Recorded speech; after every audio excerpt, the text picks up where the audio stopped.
How to log into OneDrive account. Open any browser of your choice. Or you can also open the OneDrive application on your device. If you have opened the browser, click on the search bar. Type in onedrive.live.com. Press enter. You'll be led to the official website of OneDrive. Click on the option Sign in order to sign in to your account. You'll be led to the Sign In interface. Sign in using the Microsoft account. Click on the field of email or phone number. Enter your email or phone number over here.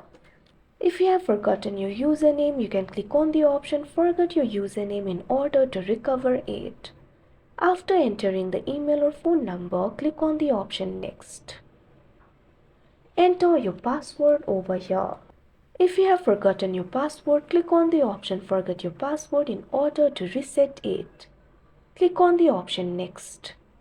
You can see you'll be logged in to your account. Like this, you can log in to OneDrive account. That's it for this video. Thank you for watching.